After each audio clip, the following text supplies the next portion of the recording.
Welcome to part 3 of analyzing the 2020 anti-racism protests. We're going to talk about violent and non-violent protest. So, first, have the 2020 anti-racism protests been violent? This is a very hard question to answer, right?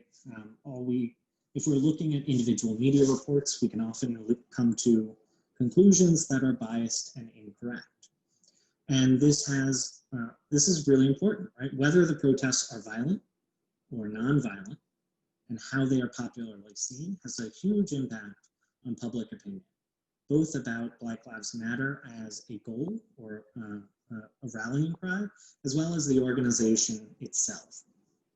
And depending on how you view these protests, you choose one of the following two terms, right? If you see that the protest is violent, you tend to say something as, I am against racism, but I do not agree with the violence.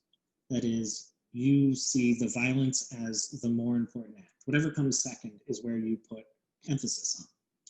Hopefully by the end of this segment, you'll better replace this term with, I do not agree with violence, but I am against racism. The goal is to show your support for anti-racist sentiment, for dismantling institutions of systematic racism, and that these narratives of protester violence have to be seen through a political lens and viewed with skepticism. And we're going to go through some of the reasons that that might be true.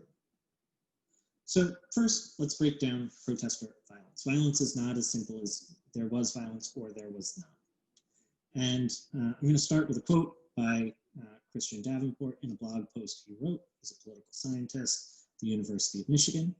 He writes, a protest event and a social movement are not one thing. They are not one group. The participants are not of one motivation. There is rarely a single tactic that is used. So if you are thinking about how you should analyze a social movement, you really have to distinguish between different events that occur in different locations, different groups who are participating in this protest movement, and different tactics that are being used to try and accomplish different goals, right? So why might we see violence, and what role does violence play? Well, for some, violence is an emotional reaction, right? Those who are oppressed, those who have experienced police brutality and systematic racism, those who have been silenced for so long, understandably might not want to sit down and have a rational conversation. They might turn to violence. If someone punches you in the face, some people are going to punch back. So for some people, we should see violence as a consequence of trauma. That is, if systemic racism did not occur, these people would be unlikely to use violence. Second, some protesters are turned off by violence, and this is always the case with collective dissent.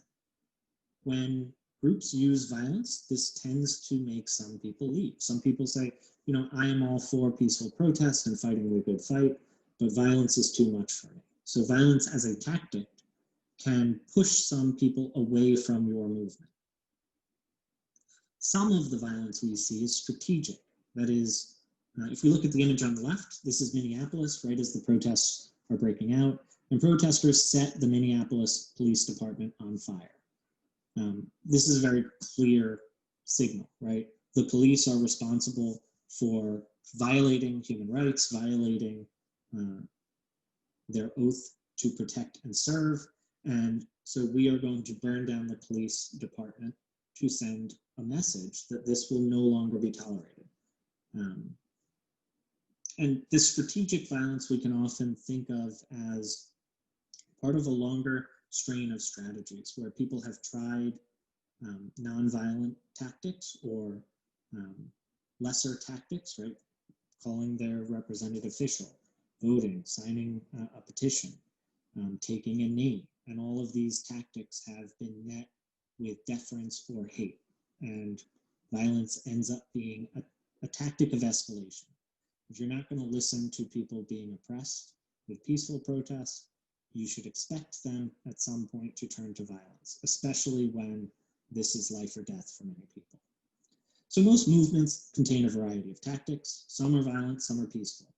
So before you jump to label an entire movement as violent or non-violent, take a second to try and pick apart the different pieces. Okay, so this is sort of an overview of the role that violence plays. So let's ask the question, how violent are the protests? And the answer is mostly peaceful.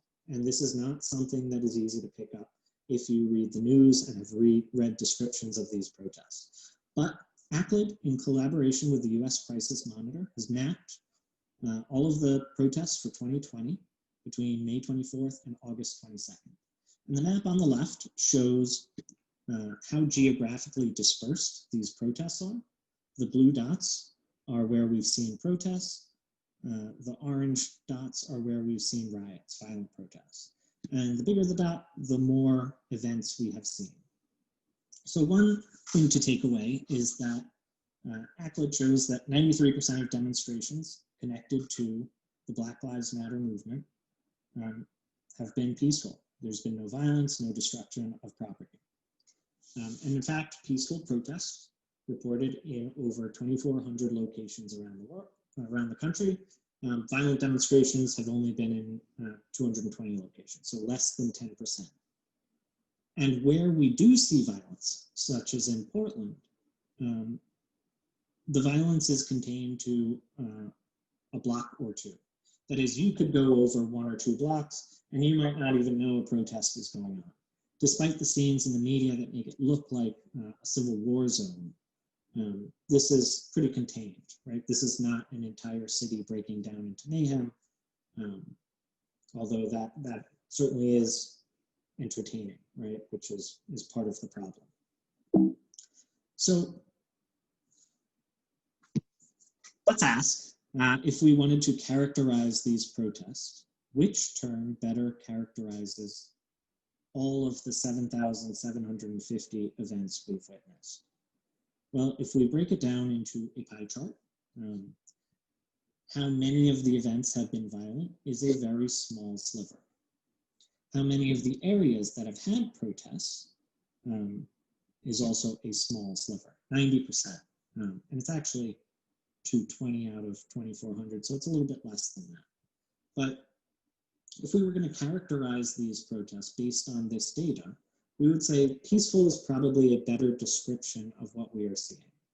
And violence is overrepresented in the media, and it is distorting the narrative about what these protests look like.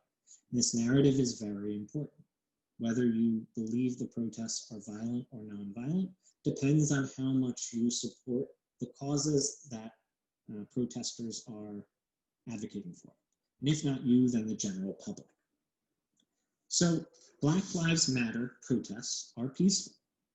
And I think the term anti-racism protest is useful here because it encompasses a lot of different goals. These protests are not all about George Floyd. George Floyd was the spark that ignited a bunch of protest events, but people are protesting for a variety of reasons. SayHer Name, Black Lives Matter. People are protesting for economic reasons. People are protesting the criminal justice system, the education system, the healthcare system. And so anti-racism is a better umbrella term. Black Lives Matter as an organization is a nonprofit organization. It advocates peaceful, nonviolent, collective action, right? The organization does not advocate the use of violence to achieve its aims. Attempts to equate Black Lives Matter with violence are political. And the goal is the same as we saw in segment 2 on outside agitators. It's an attempt to undermine the organization and its goals. It's an attempt to say people peacefully protesting to end racism is a bit too powerful, it's too popular. And at the beginning of these protests, public opinion showed that support for Black Lives Matter was very popular. But if people think that Black Lives Matter is advocating violence or using violence, public opinion drops off significantly. So it's important that we sort of get a realistic sense of where violence is occurring and who is carrying out violence. And it is not Black Lives Matter, the organization. And This again points to the importance of distinguishing between a social movement, right, and systemic racism. The groups taking part in the movement, that is Black Lives Matter, Antifa, individuals with their own agenda, labor unions are involved, other nonprofits are involved. So there are a lot of different groups, each with their own agenda. And the events that take place, right? If most of the events are peaceful, then we need to distinguish that from the few events that are violent. And when we're thinking about the whole set of events, what better characterizes what we should take away from? Okay, here are some takeaways. 2020 anti-racism protests have been mostly peaceful. That is, systematic data shows us that this is true. If you are anti-racist, but you dislike the use of violence, you can and should support Black Lives Matter. It's been a peaceful advocate for ending racism. You can support Black Lives Matter and also support violent tactics. Right? Those who use violence may even participate in peaceful protests and then engage in violent activities, either at the protests or elsewhere. And this next point is really important. Right? Black Lives Matter as an organization cannot control who shows up.